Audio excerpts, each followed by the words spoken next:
Sir. Sir Sahib जी। Sir क्या नाम है आपका? नरसिंह दास नाम है मेरा।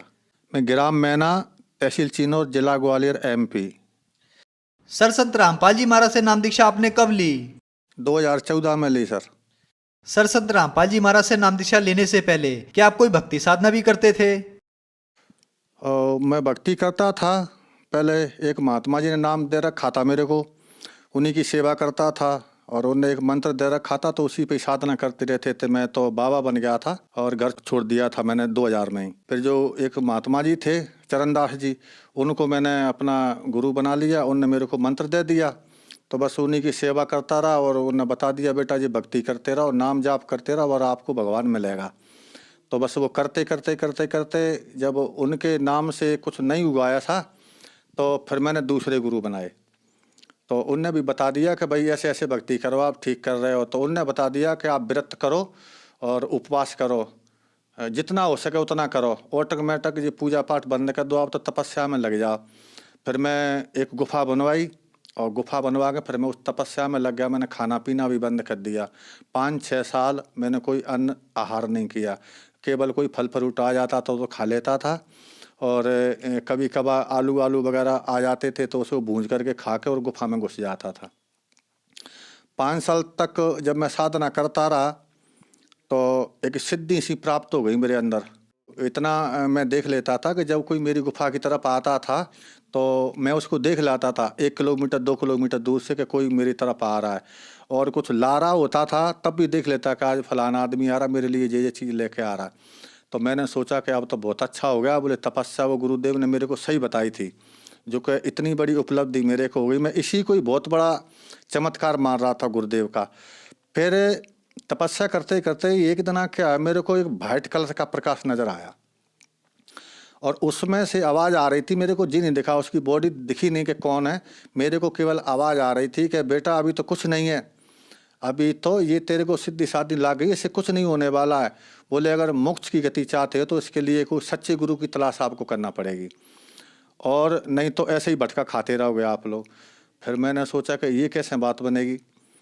फिर मैं बाहर निकल आया, घूमता रहा, वो सच्चे गुरु की तलाश में बहुत जगह गया मैं, पर कोई अब जो भी मेरे सामने वो महात्मा मिलता तो मैं वो महात्मा 18 और मैं 25, इतना फर्क मेरे को उसमें दिखता था। तो मैंने कहा कि अब इनको गुरु में क्या बनाऊं कि ये तो मेरे से वैसे ही बहुत कमज़ोर हैं।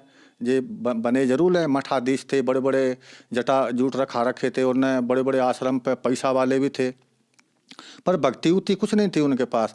जब मैं उनको अपनी आंख से देखता था तो उसमें कुछ नहीं था, केवल पैसा था उनके अंदर। कईयों पास गया तो एक बार मेरे को कबीरपंथी कुछ भाई मिले। उनने कहा महात्मा जी कहाँ जा रहे हो? मैंने कहा भाई ऐसे सच्चे गुरु के तलाश के लिए मैं जा रहा हूँ कि जिसके पास शब्द होए, वो शब्द लेने जा रहा हूँ मैं, जिससे भक्ति साधना करके अपनी मोक्ष की गति पा सकूँ। तो वो बोले कि हमारे गुरुदेव शब्द बताते हैं, आप हमारे गुरु जी के पास चलिए। तो मैंने कहा चलो भाई, मैं पहले उनसे बात करूँगा। बोले हाँ आप बात कर लेना। तो वे मेरे को मथुरा ले गए सर। मथुरा में जाकर पहुँचे, वहाँ के जो प्रचारक थे, क्या नाम है वो, तुलसीदास जी महाराज, जय गुरुदेव। तो उनके पास मैं गया तो उनसे भी बातचीत हुई ऐसी। तो उन्होंने कहा बेटा भक्ति करो, मैं सवेरे आपको नाम दूंगा। तो जब उन्होंने मेरे को नाम दिया सवेरे, और नाम देते के बाद में उन्होंने मेरे से कहा था कि बेटा चिलम मत पीना और हुक्का पी लिया करो, क्योंकि हुक्के में तो वो तम्बाकू छनके जाती है तो वो तेरे को नुकसान नहीं करेगी और हुक्के में कोई दिक्कत नहीं है। तो मैं 500 रुपये का जिल लम्बा हुक्का लेके आ गया मैं, और 3 किलो तम्बाकू आके मैंने अपनी गुफा पर रख लिया और फिर दे दनादन हुक्का चलता रहा। तो छाती पे ऐसा हो गया कि जलन सी चालू हो गई कि हुक्का का सीधा धुआं जाता है। चलता रहा तो 3-4-5 साल तक। फिर मैंने उनको पूछा, मैंने हुक्के से तो मेरे को दिक्कत खड़ी हो रही है। बोले नहीं इससे कुछ दिक्कत खड़ी नहीं होगी, जो पहला कवर जमा है ना वो हट रहा है और जे कवर दूसरा चढ़ रहा है। तो मैं फिर लगा रहा साधना करने के लिए। उनने बता दिया था मेरे को कि ऐसे कानों में उंगली डालना है और ऊपर सुनना है, इसको सब तेरे को सुनाई पड़ेगा, जो भी आवाज़ सुनाई पड़ेगी उसी को शब्द कहते हैं, उसको पकड़ लेना, बस उसी को सुनते रहना सो तुम स्वर्ग पहुंच जाओगे। और मैंने कहा ठीक है। तो सर मैंने 8 साल उनकी साधना की। 8 साल में जो पहले जो मैं प्रकाश देखता था लाल वाला है ना, पीरा वाला और जे है सफेद वाला। तो वो पहले मैं जो आवाज़ें सुनता था, प्रकाश देखता था, वो तो चले गए, पता नहीं किस 60 में चले गए। और जय गुरुदेव जी ने जो बताई थी उससे कोई लाभ नहीं हुआ। जनता बहुत जुटती थी, हुक्का वाले आते थे पीने के लिए, आप हुक्का पिलाओ, वो हम 7:30 में हुक्का पीते थे। जो सीनियर थे ऊंचे बैठ के पीते थे, जो हमारे चेला चांटे थे, बहुत चेला बना रखे, तो वो नीचे बैठ के हुक्का पीते थे। हुक्का पी के वो अपने अपने घर चले जाते थे। एक दिन पर ऐसा ही लगा मेरे को, इससे तो भाई मरना ठीक है कि परमात्मा मिले नहीं। पूरी ज़िंदगी मैंने इसी में निकाल दी। पहले बैरागी बना है, त्यागी बना, अखाड़ों में गया, सारी जगह घूम का मैं आके मैंने अब मरना ठीक है। और जब मैंने सीख ही लिया था थोड़ा साधना में कि बॉडी मेरी कई गुफा में पड़ी रहेगी और मैं अपना देश से निकल जाऊंगा, भगवान फिर मिलेगा कभी ना कभी। जब ऐसा मैंने शरीर में अपने में मन में जो विचार किया ना, उसी रात को मेरे को संत रामपाल जी महाराज एक विमान टाप के में बैठ करके और आकाश मार्ग से आते हुए नजर आए। उसका एक कैमरामैन एक साथ में बैठा था, एक कैमरामैन एक साथ में, 2 कैमरामैन बैठे थे और बीच में जो संत रामपाल जी महाराज बैठे थे। तो ऐसे हाथ कर रहे थे, ऐसे ऐसे हाथ वो करें तो जनता ऑटोमेटिक धरती से उड़ उड़ के और ऊपर की तरफ जा रही थी और सतगुरु के जयकारे लग रहे थे। ये चीज़ मैंने देखा तो मैंने कहा भाई यहाँ अभी भी सतगुरु का जयकारा लग रहा है तो कहीं ना कहीं कुछ है, अभी भी आशा, अभी अपनी हिम्मत नहीं हारना चाहिए, अभी भी कुछ ना कुछ करना चाहिए। तो मैंने कहा देखते हैं। फिर सुबह एक भगत जी आए, इन्होंने जय गुरुदेव पंथ को छोड़ करके और संत रामपाल जी महाराज से दीक्षा ले रखी थी। पहले वो हमारे ही गुरु भाई थे। तो वो आए तो उन्होंने कहा कि भगत जी आप वही साधना कर रहे हैं। मैंने कहा क्या बकवास कर रहे हैं? भगत जी कहता है, पहले तो महाराज कहता था, आज भगत जी क्यों?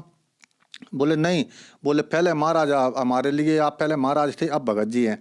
क्यों? कि हमने संत रामपाल जी महाराज से दीक्षा ले रखी है और उन्हें सारा ज्ञान हमें समझा दिया। तो मैंने कहा कि क्या है? बोले कि आप ये पुस्तक को पढ़ लेना। तो वो मेरे को एक ज्ञान गंगा पुस्तक देखें गए थे। जब वो ज्ञान गंगा पुस्तक देखें गए तो एक दिन हमारी मजोटी लगी हुई थी हमारी गुफा के पास, वहाँ पे हुक्का पी रहे थे। हुक्का पीते पीते एक दिन याद आया, मैंने कहा भाई वो एक संत रामपाल जी के शिष्य थे, वो हमें जो ज्ञान गंगा पुस्तक देखेंगे, देखना भाई उसमें पढ़ना क्या लिखा है। तो एक हमारे शिष्य ने ला के मेरे को देखे, लो महाराज आप ही पढ़ लो। तो मैंने जब उसको देखा, इधर मैं चिलम भी हुक्का भी पी रहा था, इधर मैंने पुस्तक ऐसे करके देखी, तो उसमें मैंने एक दुआ पढ़ा। उसमें लिखा था कि सोनारी जारी करे सुरा 500 बार और एक चिलम हुक्का भरे वो डूबे काली धार। जब मैंने ये दुआ पढ़ा तो भगत जी मेरे दिमाग में ऐसा हथौड़ा सा लगा कि मैंने तो पूरी जिंदगी अपनी बर्बाद कर दी। पता नहीं मैंने कितना भटका खाया, व्रत किए, उपवास किए, साधुओं की सेवा की, संत बन बैठा, सब कुछ हो गया, पर वो भगवान इतना चिलम पिला पिला के मार दी, हमारी जिंदगी खराब हो गई। अब हमें कुछ प्राप्त होने वाला नहीं है और लास्ट की जो पौंड जिंदगी बची वो इसमें हुक्का में चली गई। अब क्या होगा? हे परमात्मा आप बचाओ कैसे भी करके। तब संत रामपाल जी के शिष्य मेरे को पुस्तक देखें गए थे, वो भागीरथ दास नाम था उनका। मैंने उनको फिर बुलाया एक बार, मैंने कहा भगत जी आप आना एक बार। तो वो सवेरे आए, बोले क्यों पढ़ी पुस्तक? मैंने कहा भाई पुस्तक की बात तो ठीक है, वो तो पढ़ ली, जो संत रामपाल जी महाराज जो आपके गुरु हैं वो बात कर लेते हैं। बोले हाँ बिल्कुल आपसे बात करेंगे। तो मैंने कहा मेरे को ले चलो आप हरियाणा। तो उन्होंने कहा ठीक है चलो। 28 तारीख आई, 28 को हम यहाँ से चल दिए। 29 तारीख को सवेरे हम आश्रम बरवाला पहुँचे। वहाँ पहुँचे तो वहाँ जा कर के अंदर उन्होंने कहा, मैंने कहा भाई पहले मैं बात करूँगा महाराज जी से, इसके बाद मैं नाम दे चलूँगा। तो वो भगत बोले कोई दिक्कत नहीं है, बोले अब तुम सही जगह पे आ गए हो, आप पहले नाम लो, नाम लेके आप परमात्मा के दर्शन करना। फिर मैं वहाँ से संत रामपाल जी के यहाँ से मैंने नाम दीक्षा ली। सर संत रामपाल जी महाराज से नाम दीक्षा लेने के बाद क्या आपको कोई लाभ भी प्राप्त हुए? जैसे ही मैंने संत रामपाल जी महाराज से दीक्षा ली और नाम लेकर के जो परमात्मा के मैं दर्शन करने के लिए गया, जैसे ही संत रामपाल जी महाराज अपनी वहाँ से बाहर निकले भक्तों को दर्शन देने के लिए, तो जैसे ही मैं सामने ही खड़ा था, जैसे मेरे उनके ऊपर जो दृष्टि पड़ी ना, तो एकदम मैं ऐसा हो गया कि मतलब मेरे अंदर से कोई भूत निकल गया हो। तो एकदम ठंडक आ गई। वो परमात्मा संत रामपाल जी महाराज चले गए अपने भक्तों को हाथ रखते रखते आशीर्वाद देते देते। जब मेरी बारी आई तो मेरे पे आशीर्वाद नहीं दिया, मेरे सर पे उन्होंने हाथ नहीं रखा और ऐसे निकल के चले गए। तो फिर एकदम मैं रोने लग गया। मैंने कहा हे भगवान, आप जंगल में गए थे मेरे को लेने के लिए, आप मेरे को जंगल में से बुला करके जहाँ ले आए और जहाँ आपने मेरी बात भी नहीं सुनी, तो इतनी दूर से जब वो संत रामपाल जी महाराज लौट के आए, और लौट के आए मेरे से कहा कि मैंने क्या नहीं सुनी बेटा तेरी, सब कुछ तो सुन ली। तो फिर मेरे को लगा कि भाई यहाँ जो पक्का काम है। तो उन्होंने कहा तुमने नाम दीक्षा ले ली? मैंने कहा नाम दीक्षा ले ली। बोले बेटा भक्ति करो। और जी हुलिया क्या बना रखा, मेरे बड़े बड़े बाल थे, बड़े बड़े जटा थे। तो मैंने कहा ठीक है, तो अब मैं भक्ति कर रहा हूँ। और उनने कह दिया था कि अब तुमको कोई भूत व्याधा नहीं सतावेगी। तो पहले बहुत से आते थे जिन भूत बेताल वगैरह, अब कोई नहीं आता, और बढ़िया भक्ति हो रही है और बढ़िया साधना में लगे हुए हैं।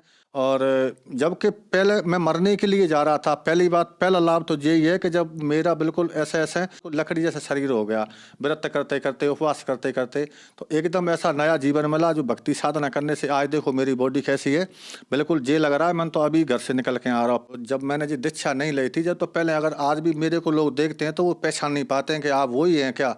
तो ऐसा हो गया था मैं, बिल्कुल मेरी अंदर की लीवर खराब हो गया था, क्योंकि 5 साल मैंने खाना नहीं खाया, तो वो सुकड़ के इतना नेक हो गया था। तो उसमें आधी रोटी, एक रोटी जाती थी केवल बस। तो अगर ज़्यादा खाता था तो बीमार हो जाता था, और कम रोटी खपती थी, इससे बिल्कुल शरीर कमज़ोर होता जा रहा था। तो पहली बात तो यह है कि जब परमात्मा संत रामपाल जी महाराज से मैंने दीक्षा ली, तो जो मैंने मंत्रों के जाप किए, जो क्रिया उन्हें बताई थी, जो मैंने करना चालू की, तो आज मेरा वो लीवर भी सही है और मेरी पूरी बॉडी बिल्कुल ऐसे लगती है कि जी पता नहीं कौन है। और अगर आज वो देखें तो मेरे कोई पहचान नहीं पाएगा कि जी वही हैं कि दूसरे हैं। तो संत रामपाल जी महाराज ने मेरे को नया जीवन दान दिया है, और इतने बहुत से लाभ किए हैं मेरे साथ। तो इतने लाभ किए हैं कि एक बार रात को वो जिंद फिर आ गया था वहाँ पर। ये संत रामपाल की साधना छोड़ने के लिए वो मना कर रहा था। बोले पहले ही बढ़िया था, कोई दिक्कत नहीं, बढ़िया चलम चलती थी, वो का चलते थे। अब तो यहाँ पे कुछ होता भी नहीं है, हैं। तो बोले पहले हम भी आते थे तुम्हारे लिए, पैसा की कोई कमी नहीं पड़ती थी, हम पैसा भी आपको व्यवस्था कर देते थे। तो मैंने उनको कहा भाई अब तो मैं बिल्कुल ठीक हूँ, मेरे को कोई परेशानी नहीं है। तो वो भी धीरे धीरे करके फिर मैंने अर्जी लगाई संत रामपाल जी महाराज को। मैंने फ़ोन लगा के अर्जी लगाई मैंने कि वहाँ पे मैंने कहा भगत जी ऐसी ऐसी बात है, यहाँ पे भूत परेशान कर रहे हैं मेरे को। संत रामपाल जी महाराज ने वहाँ बता दिया कि बेटा भक्ति करते रहो और कबीर साहब सब ठीक करेंगे। आप तो भक्ति करते रहो, भक्ति मत छोड़ना। अगर भक्ति छोड़ देना ना तो फिर वो परेशानी खड़ी हो जाएगी। तो आज मैं भक्ति करता आ रहा हूँ और आज तक के स्थिति में मेरे को कोई परेशानी नहीं है, और आज बिल्कुल सही सलामत मैं आपके सामने खड़ा हूँ। जब मैं घर से बाहर नहीं निकला था तब तो गुट्टी शुट्टी ला लेता था, हैं। और जब मैं अपना घर छोड़ के बैराग ले लिया तो फिर वो नशा, चिलम और हुक्का और ये तम्बाकू, बीड़ी, सिगरेट, बस इसमें लग गया। कभी कभार गांजे में जो अफीम आती थी, अफीम को भी खाते थे। अखाड़े में तो सारे नशा होते थे। कछु बाबा तो ऐसे थे बड़े बड़े सीनियर हमारे वहाँ पे कि वो स्मोक का भी इस्तेमाल करते थे। पर एक बार नागा अखाड़ों की टीम हमारे पास आई, तो उन्होंने हमसे कहा कि भाई ऐसी अच्छी मूर्ति आपके मस्तक पे, इतनी चमक है और इतने बड़े बड़े जटाएं, आपसे तो हमारा अखाड़े में 4 चांद लग जाएंगे, और आप हमारे अखाड़े में चलो। तो मैंने कहा भाई आपके अखाड़े में तो मैं चला जाऊंगा, पर मैं इतनी तपस्या कर रखी है मैं आपको एक एक करके बता दूंगा कि आपके अंदर क्या है। पर मेरे को आज भी आप दिख रहे हैं कि आपके अंदर भक्ति नाम की कोई चीज़ नहीं है, केवल आप लोग तो एक पोस्ट के ऊपर घूमते हैं। बोले हाँ वो तो बात सही है। तो मैंने कहा कि अखाड़े में वहाँ पर भक्ति हो सकती है? बोले आप चल के देख लो। तो मैंने कहा ऐसे नहीं जाता मैं, मेरे को जाते ही अगर कोई आप पदवी प्रदान करें तो मैं अखाड़े में जा सकता हूँ। तो उनने उसी जगह पे, वहाँ मेंथ थे अखाड़े के, वो जो बजरंग दास, उनने उसी टाइम मेरे को 40 नागांव का मेंथ बना दिया कि आप 40 नागांव के ऊपर के सीनियर रहोगे और जे जूनियर रूम में आपके यहाँ काम करेंगे। तो उस बटालियन को लेकर के मैं चलता था, जहाँ भी जग में जाना है, जहाँ 40 नागा मेरे पीछे चलते थे, मैं आगे चलता था। और कुंभ में 2005 में उज्जैन गया था मैं, 2007 में इलाहाबाद में गया था, 2009 में हरिद्वार गया था। हर कुंभों में हमारी वो लगती थी, वो हमें जाता था। कई वो चेला भी हमने बना रखे थे, महात्मा लोग, साधु बहुत से चेला बन गए थे। वो इसीलिए बनते थे कि ऐसे सीनियर महात्माओं के चेला बनने से छोटे पूरे बाबा उनसे कुछ कहते नहीं है। पर वहाँ तो हमारे इकट्ठे लोग बैठ जाते थे, सब लोग स्मोक पीते थे। तो मैं उनसे कहता था कि भाई ये क्या है? बोले कि जो स्मोक है इसे पियोगे तो देख लेना तुम डबल रोल हो जाएगा तुम्हारा। तो मैंने उनसे कहा कि जब आप इतना 1000 रुपये की स्मोक थोड़ी देर में पी लेते हैं और ख़त्म कर देते हैं, ये पैसा जो आ रहा है इसका आपके ऊपर पाप नहीं लगेगा? मैंने पहले रामायण गीता पढ़ रखी थी, इतना तो जानता था। तो मैंने कहा जी आप इतना नशा करते हो? बोले आप मस्त रहो, आप तो साधु बन गए। हमारे महंत ने ये कहा था कि आप साधु बन गए तो आपकी मुक्ति हो गई, है ना। और अब आपको कोई आवश्यकता नहीं है नशा करना है। बताओ आप इतना सीनियर आपको बना दिए, अब आपकी कई चिंता है, आपको तखत दे दिया बैठने के लिए। तो मैंने कहा ठीक है भाई, पर मन में वो लगी रहती थी कि भक्ति तो करना पड़ेगी। फिर उन्होंने नशा चालू कर दिया और 40,000 की चिलम इतनी बड़ी, उसमें 10 तोला गांजा बनता था और 5 सिगरेट की डिब्बी उसमें मिला करके गांजा भर देते थे। 20 आदमी बैठ जाते थे महात्मा, फिर उसको पीते थे ऐसे ऐसे करके। वो अलग टाप है अखाड़े का, जो अलग नियम होता है। तो उसमें तो इतना का पूरा नशा का काम है, एक दूसरे में मार दार। अगर किसी ने गलती कर दी तो 20 लठ मारते थे उसको, लेटा करके उसके पीठ में मारते थे 20 लठ। वो हमारा मैं तो ऑर्डर देता था कि नरसिंह दास इसमें 20 लठ मारो लेटा कर। तो मेरे को थोड़ा दर्द होता था, तो जितनी जोरदारी का वो मैं तो बताता था उससे मैं धीरे धीरे मारता था, उसमें कैसे ज़्यादा चोटें ना है, हाथ गोड़े इसके टूट न जावे। तो इतने काम वहाँ पे जी लोग करवाते थे। फिर उनसे पैसा वसूले जाते थे कि तेरे को नागा बनना है तो 5,000 रुपये दे और भंडारा करवा। तो कम से कम नहीं तो 20,000 रुपये का टारगेट होता था एक नागा पंथ में। इसमें से 2-4 हज़ार रुपये अपनी जेब में डाल लेता था और बाद बकाया अखाड़े में जमा कर देता था। इससे अपना जो सारा खर्चा चलता रहता था वहाँ पे।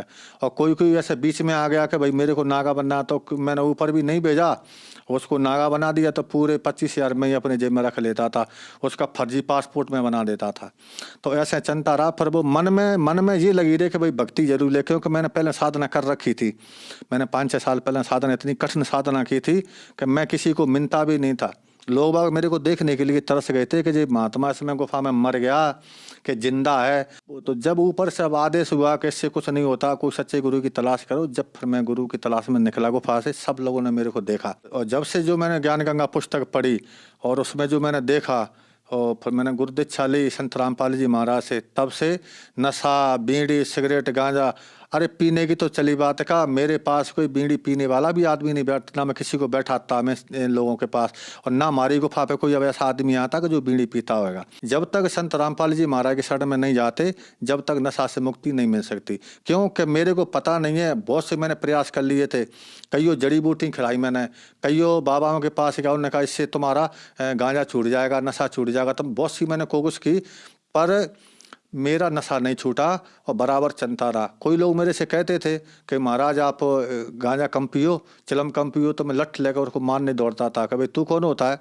जो मेरी मर्जी है मैं पीऊँगा। और जबकि वो बेचारे, आज मेरे को याद आती है कि वो मेरे को बिल्कुल सही कह रहे थे, और आज मैं अफसोस करता हूँ कि उन लोगों को मैंने बुरा बोल दिया। संत रामपाल जी महाराज की अगर कोई पुस्तक भी पढ़ ली किसी ने, तो उसी से उसका उद्धार सा हो जाता है, ऑटोमेटिक उनको प्यास लगती है।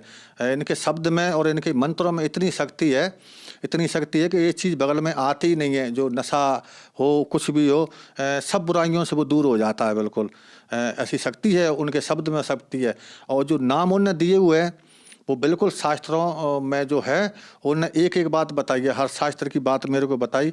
जब मैं समझ गया, क्योंकि मैं पहले पुराण शास्त्र पढ़ चुका था, पर मेरे को समझ में नहीं आ रही थी, उसकी वो कुंजी नहीं मिल रही थी, उसकी कुलजी जो ताला लगा हुआ था। ऊपर से मकान को तो देख लेता कि जो मकान बना है, फिर ताला खोल के अंदर नहीं जा पा रहा था, इसका मतलब क्या होता है। पर संत रामपाल जी महाराज ने सारा मतलब मेरे को समझा दिया। और पहले तो मैं इतना बड़ा जो गुरु पद पे बैठा हुआ था, तो कुछ लोग मेरे पास आया करते थे कि महाराज जब मोड़ा गांजा ज़्यादा पीता है, चिलम ज़्यादा पीता है, तो मैं चुप हो जाता था कि मैं क्या करूं, मैं तो खुद पीता हूं भाई। जब मेरी भी नहीं छूट पा रही है तो मैं तेरे लड़के की मैं क्या छुड़ाऊंगा। तो मैं चुप हो जाता था, उनसे कुछ नहीं कहता था, कह देता कि और किसी महात्मा को देख ले भाई, मेरे बस की बात नहीं है। और बहुत से लोग ऐसे आते थे, बस हमको तो वही लोग अच्छे लगते थे जो कुछ चिलम पीने वाले आते थे। कई लोगों ने ऐसे प्रश्न किया, मैंने कहा ना, फिर छुड़ाया, कुछ नहीं हुआ उससे। वो तो संत रामपाल जी महाराज की जब शरण में गए, तो आज बिल्कुल मैं स्वस्थ हूँ, मेरे को कोई बीमारी नहीं, कोई रोग नहीं है, आज मैं बिल्कुल स्वस्थ हूँ और अच्छा हूँ। सर, जो जन समुदाय आज आपको देख रहा है, आप उन्हें क्या संदेश देना चाहते हैं? उनके लिए तो मैं तो उनसे सबसे यही कहना चाहूँगा कि भाई आपको विश्वास नहीं होता है तो मेरे को आप देख लीजिए, मैं भी आप ही के साथ था, आपके अखाड़े में था, आपके अखाड़े में मैंने काम किया, और भक्ति तो विधि कोई थी नहीं। तो आज आप मेरे को वो शक्ल देख लीजिए, ये देख लीजिए कि पहले कैसा था और अब कैसा हूँ। इसीलिए मैं तो सबको यही कहूँगा कि अगर कल्याण चाहते हो अगर कल्याण कराना, अगर मुक्ति धाम आपको चाहिए, मुक्ति धाम में जाना है, तो आप संत रामपाल जी महाराज के शरण में आएं और इनसे नाम दीक्षा लेकर के अपना कल्याण करवाएं। नहीं तो यहाँ पे कोई चारा नहीं है, कहीं पे भी चारा नहीं है। मैंने सारा कुछ देख लिया शुरू से भी। और जो हमारे जो भाई हैं जो पहले अखाड़े के, अगर वो सुन रहे हो इस इंटरव्यू को, अगर देख रहे हो, तो उनसे भी मेरी प्रार्थना है कि आप लोग भी ये अपनी विदुता को छोड़ करके और संत रामपाल जी महाराज के शरण में आकर के आप नाम दीक्षा लो और नाम दीक्षा लेकर के अपना कल्याण करवाओ। और नहीं तो बहुत बुरी दिशा हो जाएगी इस देह की। सबको ये प्रार्थना करूंगा कि इतना ये लोग अलग अलग जो विभागों में बट गए हैं, जो मेरे शिष्य भी थे पहले, ठीक है, जो गुरु भाई थे और महंत थे, मैं सबसे मेरा ये अनुरोध है कि आप आकर के और संत रामपाल जी महाराज की शरण में आएँ और अपने नाम दीक्षा लें और अपना भक्ति करें और अपना कल्याण करवाएं। मैं तो आपसे ये प्रार्थना कर रहा हूं कि आप 1 महीना ये भक्ति साधना करें, आपको अच्छा लगे तो आगे बढ़ जाना। अगर आपको नहीं अच्छा लगता, आपको फ़ायदा नहीं हो इसमें, तो आप बेशक आप अपने वापस उसी अखाड़े के लिए लौट जाएं। क्यों कि मेरे को पता है कि 1 महीना का समय तो मैं आपको ज़्यादा कह रहा हूं। अगर आप ये 10 दिन भी इस साधना को करके देख लो, आपका नशा, आपकी जो गांजा, भांग, सिगरेट आदि वगैरह, इनका तो पता नहीं चलेगा। जैसे कि सूरज निकलता है तो रात का पता नहीं चलता कि वो किस दिशा को चली गई, इसकी जानकारी भी नहीं हो पाती कि रात है गई कहाँ। इसी प्रकार संत सतगुरु रामपाल जी महाराज से नाम दीक्षा लेकर के, और जब आदमी भक्ति करता है भगत अपनी, तो पता नहीं चलता उसको मेरे विकार कहाँ चले गए। उसे याद ही नहीं रहता कि मैं गांजा पीता था, कि सिगरेट पीता, तो पता ही नहीं पड़ता उसको। ऑटोमेटिक भगत जी अपने आप ही जो चला जाता है सब कुछ, कोई चीज़ बकाई नहीं बचती। सारा जो एमाल भरे होते हैं पूरे ऑटोमेटिक ही बाहर निकल जाते हैं। सबसे ही मेरा तो सबसे ये निवेदन है, प्रार्थना है सबसे, कि अगर मुक्ति चाहते हो तो अपने जो अहम को छोड़ करके और परमात्मा संत सतगुरु रामपाल जी महाराज के शरण में आप आ जाएं तो आपकी मुक्ति हो जाएगी। क्यों कि वैसे नहीं मानते आप मेरे को देख करके आ जाइए, क्योंकि मैं भी एक अखाड़े का गुरु पद पर बैठा था। मैं भी 40-50 नगांव का महंत था, कई शिष्य भी मैंने बना रखे थे। और आज मैंने अपने शिष्यों को भी इस संत सतगुरु रामपाल जी महाराज के शरण में जोड़ दिए हैं। कुछ लोग तो आ गए हैं और कुछ लोग कहते हैं कि हम पे गांजा नहीं छूटता है ना। कुछ लोगों को और समझा रहा हूँ। और जितने भी अगर हमारे जो हमको जानने वाले हैं, अगर मेरा इंटरव्यू सुन रहा हो, तो आप सबसे मेरा निवेदन है कि आप संत गुरु सतगुरु रामपाल जी महाराज के शरण में आकर और अपना कल्याण करवाएं और भक्ति करें। सर, संत रामपाल जी महाराज से नाम दीक्षा कैसे ले सकते हैं?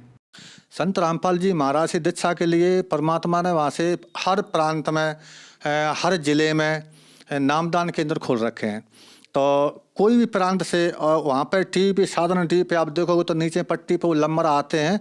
अगर जानकारी ना हो तो उस पर नंबर लगा करके आप फ़ोन पे पूछ सकते हैं कि पुस्तक कहाँ मिलेगी। वैसे तो परमात्मा ने इतना कर रखा है कि हर गांव-गांव, गली-गली में पुस्तक सेवा हो रही है। आप उनसे पुस्तक लेकर के उसे पढ़ सकते हैं। अगर उसमें अच्छा लगे आपको तो नाम ले सकते हैं। नहीं तो आप टीवी पे सतगुरु संत रामपाल जी महाराज प्रवचन देते हैं तो उसमें आप सुन सकते हैं। उसमें नीचे नंबर आ रहे हैं, उनमें आप नंबर को फ़ोन लगा करके आप पुस्तक मंगा सकते हैं और अपने नाम के लिए जानकारी भी ले सकते हैं कि हमें नाम कहाँ मिलेगा।